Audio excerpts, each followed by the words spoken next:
A recent event left me reeling with shock and disbelief. My mother-in-law, in an unexpected and cruel act, took my passport and deliberately set it on fire. It ignited quickly, crumbling to ashes in mere seconds. The fire consumed it so fast. My dream vacation to St. B's Island was abruptly shattered. I could only stand there, stunned, as she coolly told me that, since I was a stranger to her, I wouldn't be traveling anywhere. I would be staying home with her. My husband, standing nearby, simply grinned in silent complicity. Their treachery stung, though I should have known better. Still, the coldness with which they executed their plan caught me off guard. They seemed to take some twisted pleasure in their actions, sharing a laugh over their perceived victory. Frustrated and desperate to reclaim my dignity, I reminded them of who I was. My name is Kayla. I'm 30 years old, and I'm a linguist. I teach and research languages at the university. My work takes me abroad often, as I engage with different cultures and share my knowledge through an organization I run. My job demands frequent travel, sometimes keeping me away for months. Before all this, I never imagined myself married. But then, when I was 25, I returned home and met Peter, who would eventually become my husband. Despite my career's challenges, Peter and I made it work. Our relationship has always been maintained through constant calls and emails. We married when I was 27, and though our marriage means long separations, he's always supported me. Now, after 6 long months, I was returning home. Despite the exhausting flight and the traumatic events with my passport, a rush of excitement surged through me. I couldn't wait to be in Peter's arms again, to finally put this whole ordeal behind me and restore the peace between us. When I arrived, however, Peter wasn't home yet. I began tidying up, something I always did despite his reminders to keep things neat. Normally, I'd be irritated at the clutter, but today, I let it slide. I was just too happy to be home.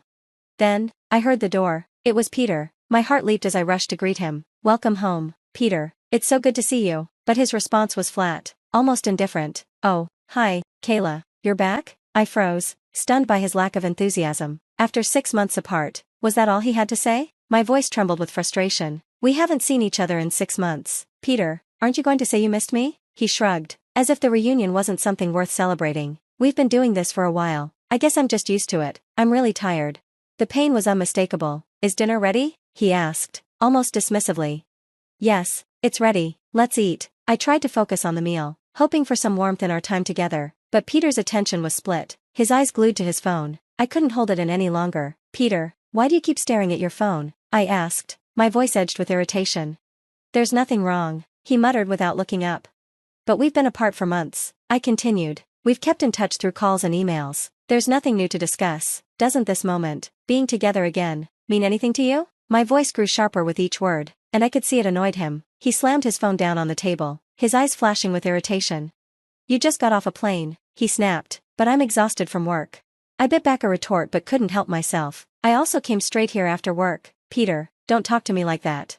I didn't ask you to rush," he shot back coldly. "You chose to come home immediately." His words stung, and I could feel the space between us growing. "You don't have to say it like that. I missed you, despite everything." There was a long silence, the weight of my words hanging heavy in the air. The reunion I had envisioned, a joyful moment of reconnection, was slipping through my fingers. Peter's response was colder than I ever expected. As we sat down for dinner, he blurted out, "I didn't ask you to rush home. If you're going to act like this, maybe you shouldn't have come back at all. You're being annoying, Kayla." In a fit of frustration, he slammed his hand on the table and stormed out, leaving his dinner untouched. I sat there alone, stunned and confused. Why was he acting so distant, so unfeeling? I had been looking forward to this moment for so long, only to have it turn into something so painfully empty. What was the point of coming home early if all it did was lead to this disappointment? Tears welled in my eyes as I stared at the untouched meal, the once welcome thought of reunion now tainted by a cold, sinking feeling. The next morning, the atmosphere between Peter and me remained thick with unresolved tension. I greeted him with a tentative, "Good morning," but he shot me a frosty look and responded bitterly, "I envy you. You get to relax at home all the time while I'm stuck working." His words hit me like a slap. I knew they weren't true, and I immediately corrected him. "That's not accurate, Peter. I work too, summarizing our activities, preparing for training sessions. It's more work than you think." But he dismissed my efforts with a wave. "Sure, but you can do it from home. I wish I had a job where I could take half the year off. You enjoy your time at home, princess." The sarcasm in his voice was sharp, and I watched him leave without another word. It wasn't the first time we'd argued, but the cruel tone he used left me stunned. The distance between us was growing, and I couldn't shake the feeling that something fundamental was shifting in our relationship. Trying to clear my mind, I turned to housework, vacuuming the living room and changing the linens. But as I worked, my phone rang, interrupting the quiet. I glanced at the screen. It was my mother-in-law. My stomach churned with unease as I answered. Hello, Kayla Hede. Hi, Kayla. It's been a while. I heard you're back home and had a rough day yesterday. Yes, that's right, I replied, trying to keep my voice steady. And I also heard you upset Peter. He was quite angry, she added. Her words only deepened my confusion. What had I done wrong, and how could I fix it? Then, her suggestion took me by surprise. Now that you're back, how about we plan a family trip, she said. Before I could process her words, she continued, I was talking to my husband about going to Bert's Island, and Peter mentioned he wanted to join us. You used to travel a lot, right? Could you help us with hotel reservations and other arrangements? I felt an unease ripple through me. Her offer wasn't just a suggestion, it was a thinly veiled request. It was clear from her tone that she didn't genuinely want to travel with me, but instead, she saw an opportunity to use my experience. My relationship with her had always been strained. She'd never hidden her disdain for me, not since we first met at our wedding reception. Her comments had often been biting, and over the years, they hadn't softened. When I was abroad, she would send me messages like, how can you be a wife and stay away from home for months? If you can't manage the house, maybe my son should have married someone else. It was a mistake letting him marry you. Her attitude left me wary of any interaction with her, and this proposal felt like another attempt to manipulate me for her own convenience. But try as I might, I couldn't find the strength to turn her down, even though I knew I was being used. A few hours later, Peter returned home from work, his mood noticeably lighter than it had been that morning. Dropping his briefcase onto the sofa, he gave me a wide, almost eager smile. Mom called, didn't she? We're going on that trip to B's. Yeah, I heard, I replied cautiously, my heart tightening in my chest. He pressed, but you're not going to turn it down, right? Mom really wants you to come with us. His enthusiasm made it even harder to voice my reservations. I knew he wanted me to be involved, but the whole situation felt uncomfortable. How could I navigate this without making things worse or feeling even more manipulated? When I hesitated, he didn't let it slide. Come on, why don't you just go with Mom and Dad as you originally planned? The words slipped out before I could stop them. Why don't you just go with them, Peter? His expression immediately hardened. He clicked his tongue, and his voice dropped into a more threatening tone. You need to understand your role here. The only time you're useful to us is when we're traveling. The sting of his words caught me off guard. You don't have to speak like that, I protested, my voice shaking. It's true, isn't it? He shot back, undeterred. Anyway, you'll handle all the flight and hotel bookings. Everything should be in my name, as you probably know. But Peter, you're going to pay for the whole trip, right? I asked, hoping to clarify the financial arrangement. He scoffed. What are you talking about? We'll split it 50-50. It's a small price to pay to show respect to our parents, he added, as though my objection was disrespectful. And what is that supposed to mean? I asked, feeling my frustration rise. If you've got all the time to lounge around at home, why don't you just make the reservations yourself? Make the reservations now, he demanded coldly. You've got the time. My hands clenched into fists, my heart pounding. This isn't right, I muttered, barely able to contain my anger.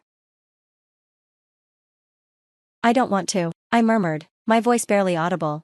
What did you say? Peter scoffed, grabbing a beer from the fridge and downing it in one go. His dismissive attitude stung, but I didn't have the energy to argue. Despite the unfairness of the situation and the turmoil churning inside me, I felt cornered, humiliated, and powerless. I had no choice but to comply. Reluctantly, I began making all the arrangements for the flights and accommodations for the trip to Bert's Island, just as Peter and his mother had insisted. The day of the trip finally arrived. I was supposed to pick them up from my in-laws' house and head straight to the airport, but in the days leading up to our departure, I couldn't shake the feeling that something wasn't right. I found myself lying awake late one night, unable to sleep. When I realized Peter wasn't next to me, I got up and walked to the living room, where I overheard him on the phone. It's fine, Mom, I'll be there first thing in the morning. Just take care of the passport issue. I'm really looking forward to it. I'll make sure to introduce her to you, he said into the receiver. The words hit me like a punch to the gut. My stomach twisted in confusion. What was supposed to be a simple family trip was now laced with secrecy and hidden agendas. I stood there in the dark, unsure of how to confront what I had just heard. Peter had mentioned a passport and someone he was going to introduce to his mother. The pieces didn't fit. I knew something was happening behind my back, but I couldn't put it together. The dread gnawed at me, and I resolved to stay alert. The next day, I went through the motions of packing, making sure everything was in order, both my things and Peter's. With everything packed, we drove to my in-laws' house. As we pulled up, I could feel the tension building. I had no idea what was waiting for me, but I was ready to face it head-on. We were greeted only by my mother-in-law. Oh, hi, Kayla, good to see you. We're almost ready, just need a few more things, she said in her usual casual tone, though there was an urgency in her voice that immediately set me on edge. Okay, take your time, I replied, my unease growing. Oh, and Kayla, could you grab the carry-on from the other room? It's heavy, so make sure to get Peter to help you, she added, her eyes flicking briefly to Peter. I noticed the subtle exchange of glances between them and instinctively, my hand went to my pocket to check that my passport was still safely there. Something about the situation didn't feel right. I returned to the living room, carrying the heavy bag, and found my mother-in-law standing there with a malicious grin on her face. In her hand, to my horror, was my passport. "You're not going on this trip, Kayla," she said, the words dripping with satisfaction. "What do you mean, I'm going?" I said, disbelief creeping into my voice as the reality of the situation began to sink in. She shrugged, not even trying to hide the coldness in her eyes. "I was just using you to handle the arrangements. You're a stranger here, you'll stay behind." Her words hit me like a slap. Betrayal, manipulation, all of it was worse than I had imagined. I wasn't just an outsider in their plans, I was a pawn, discarded as soon as I had outlived my usefulness. The depth of their deceit shocked me, leaving me frozen in place, unsure of how to respond. Without another word, my mother-in-law stormed into the kitchen. A flicker of flame caught my eye as she lit a lighter and set my passport on fire in the sink. The paper curled and blackened, quickly reduced to ashes as I watched in stunned silence. "We did it," she exclaimed triumphantly, as if she had just won a great victory. Peter, who had been standing silently nearby, joined her with an enthusiastic cheer. "Yeah, Mom, we did it." "No," I screamed, my voice breaking. "This is just the three of you, right? You'll introduce me to Peter's new girlfriend when you get back." "Yeah, I've already set that up," my mother-in-law said dismissively. "We don't need you anymore."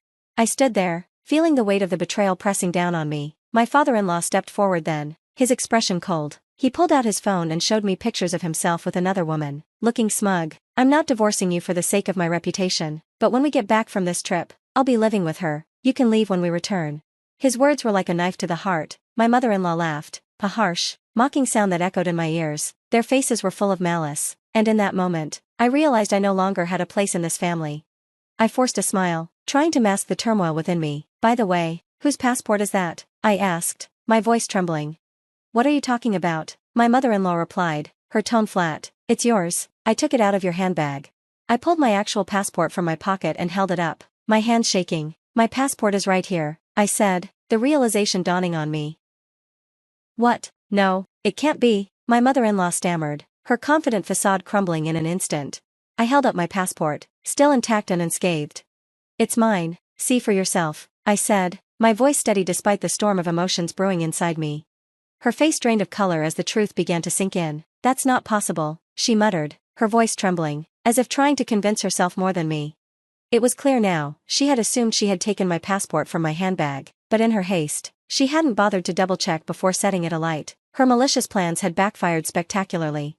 "Whose passport did I burn, then?" she asked, her voice quaking with a mix of panic and confusion. "I think it was your son's passport," I replied, my words cold but filled with the satisfaction of seeing her unravel. "You burned my son's passport?" she gasped, horrified, her hands shaking as she stared at me in disbelief. The weight of her mistake hit her all at once. She had set in motion a series of disastrous events that would unravel everything. The already fractured family dynamic now lay in tatters, with her rash actions exposing all the hidden schemes beneath the surface. Chaos erupted in the room. My husband, his face flushed with anger, whipped around to face her. "What the hell have you done? I told you to be careful." There was only one passport in her bag. Who would have thought it was mine? "I don't care, you didn't check properly, and now look what's happened," she shot back, her voice rising defensively. The tension between them boiled over. Their blame game escalated as the weight of the situation pressed down on all of us. In the midst of their shouting match, Peter turned to me. "Hey, Kayla, do something." But I was done being dragged into their mess.